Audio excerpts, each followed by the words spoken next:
हर वक्त जिंदगी से गिला शिकवा ठीक नहीं। कभी तो छोड़ दीजिए कश्तियों को लहरों के हवाले। इसलिए तो जुबां से उसका जिक्र कर, उसका शुक्र कर, वो दिल से तेरा फिक्र करेगा। ये बंदे तो शुक्र कर और शुक्र कर उस परमात्मा का शुक्र कर जिसने तुम्हें इतनी सुंदर जिंदगी दी है। ये इतनी खूबसूरत कुदरत, ये सांस लेने के लिए हवा, पीने के लिए पानी, सूर्य की रोशनी, चांद की शीतलता, ये जलवायु, ये पेड़ पौधे और ऐसा बहुत कुछ जो परमात्मा हमें दे रहे हैं। और हम इन चीज़ों के लिए ठीक से परमात्मा से शुक्र भी नहीं कर पा रहे हैं। शुक्र करने से क्या होता है? शुक्र करने से हमारे जीवन में बदलाव आता है और इतना अच्छा बदलाव आता है जो हम कभी सोच भी नहीं सकते। आइए इसे एक छोटी सी कहानी से समझने की कोशिश करते हैं। एक पक्षी था जो रेगिस्तान में रहता था, बहुत बीमार, कोई पंख नहीं, खाने पीने के लिए कुछ नहीं, रहने के लिए कोई आश्रय नहीं था। एक दिन एक कबूतर गुजर रहा था, इसलिए बीमार दुखी पक्षी ने कबूतर को रोका और पूछा, तुम कहाँ हो, कहाँ जा रहे हो? इसने उत्तर दिया, मैं स्वर्ग जा रहा हूँ। तो बीमार पक्षी ने कहा, कृपया मेरे लिए पता करें कब मेरी पीड़ा समाप्त हो जाएगी। कबूतर ने कहा, निश्चित मैं करूँगा। और बीमार पक्षी को एक अच्छा अलविदा बोलकर चला गया। स्वर्ग पहुँचा और उसने बीमार पक्षी का संदेश साझा किया। परी ने कहा, पक्षी को जीवन के अगले 7 वर्षों तक इसी तरह से ही भुगतना पड़ेगा, तब तक कोई खुशी नहीं है। कबूतर ने कहा, जब बीमार पक्षी यह सुनता है तो वह निराश हो जाएगा। क्या आप इसके लिए कोई उपाय बता सकते हैं? देवदूत ने उत्तर दिया, उसे इस वाक्य को हमेशा बोलने के लिए कहो कि सब कुछ के लिए भगवान तेरा शुक्र है। बीमार पक्षी से फिर से मिलने के लिए कबूतर ने स्वर्गदूत का संदेश दिया। 7 दिनों के बाद कबूतर फिर से गुजर रहा था और उसने देखा कि पक्षी बहुत खुश था। उसके शरीर पर पंख उग आए।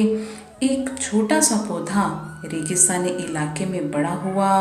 पानी का एक छोटा तालाब भी था। चिड़िया खुश होकर नाच रही थी। कबूतर चकित था। देवदूत ने कहा था कि अगले 7 वर्षों तक पक्षी के लिए कोई भी खुशी नहीं होगी।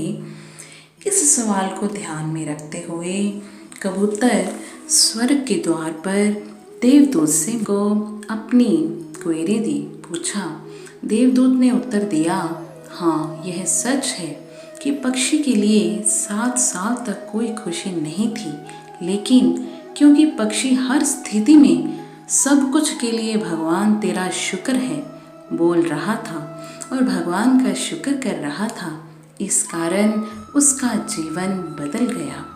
जब पक्षी गर्म रेत पर गिर गया तो उसने कहा, सब कुछ के लिए भगवान तेरा शुक्र है।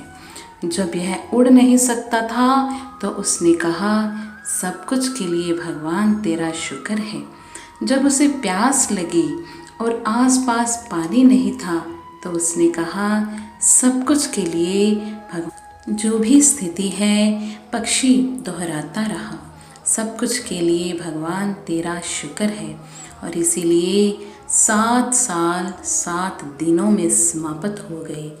जब मैंने यह कहानी सुनी तो मैंने अपने जीवन को महसूस करने, सोचने, स्वीकार करने और देखने के तरीके में एक ज़बरदस्त बदलाव महसूस किया। मैंने अपने जीवन में इस कविता को अपनाया। जब भी मैंने जो स्थिति का सामना किया, मैंने इस कविता को पढ़ना शुरू कर दिया। सब कुछ के लिए भगवान तेरा शुक्र है। इसने मुझे मेरे विचार को मेरे जीवन में शिफ्ट करने में मदद की जो मेरे पास नहीं है। उदाहरण के लिए, अगर मेरा सिर दर्द करता है तो मुझे लगता है कि मेरा बाकी शरीर पूरी तरह से ठीक और स्वस्थ है, और मुझे लगता है कि सिर दर्द मुझे बिल्कुल परेशान नहीं करता है।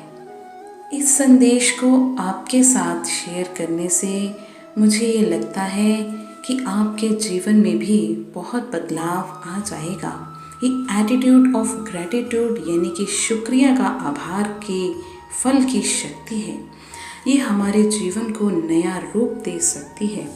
हमारे जीवन में बदलाव का अनुभव करने के लिए इस कविता को लगातार सुने। विनम्र बनो और तुम कभी ठोकर नहीं खाओगे। हमेशा हर चीज़ और हर पल अपने मालिक का शुक्रगुजारियों से। शुक्रिया करने से शुक्रिया करने के और ज़्यादा मौके मिलते हैं। जब हम परमात्मा से उसकी दी हुई दात के लिए शुक्रिया करते हैं तो वो हम पर बहुत प्रसन्न होते हैं। चाहे वो दात कोई भी हो, बस हमने उसे स्वीकार कर। दुख और सुख दोनों ही परमात्मा की देन है, और जब हम खुश होकर स्वीकार करते हैं तो हम परमात्मा की रज़ा में रहना सीख जाते हैं। और जब हमने ये सीख लिया तो समझो जीवन जीने की कला सीख ली, और जब जीना सीख लिया तो हर मुश्किल आसान हो जाती है। बस यही कहिए कि जो खोया है उसका कोई गम नहीं, जो पाया है वह किसी से कम नहीं, जो नहीं है वो एक ख्वाब है, पर जो है वो लाजवाब है। अब आवश्यकता है शुक्रिया करने की आदत को बनाने की। सुबह उठते ही शुक्रिया करिए, परमात्मा से शुक्रिया करिए, माता पिता को शुक्रिया करिए, भाई बहनों को शुक्रिया करिए, कुदरत को शुक्रिया करिए जो हमें इतनी चीज़ें दे रही है। रात को सोते वक्त फिर परमात्मा से शुक्र करिए, और फिर बारी आती है काउंट योर ब्लेसिंग्स की। जब इतनी बार शुक्रिया करेंगे तो देखेंगे कि आपके जीवन में ब्लेसिंग्स भी बढ़ने लगी हैं और आप खुश रहने लगे हैं। आपका जीवन सकारात्मक हो रहा है। एक एक्सरसाइज भी कर सकते हैं। रोज़ रात को एक डायरी पे अपनी रोज़ की ब्लेसिंग्स लिखिए। जब आपके पास इतनी सारी ब्लेसिंग्स हो जाएंगी लिखने के लिए, तब फिर आप बहुत खुश हो जाएंगे, और फिर देखना जो आपके पास नहीं है उसका गम आपको कभी भी नहीं सताएगा। इसीलिए always be thankful and keep learning with me in learning life spiritually. Thank you so much.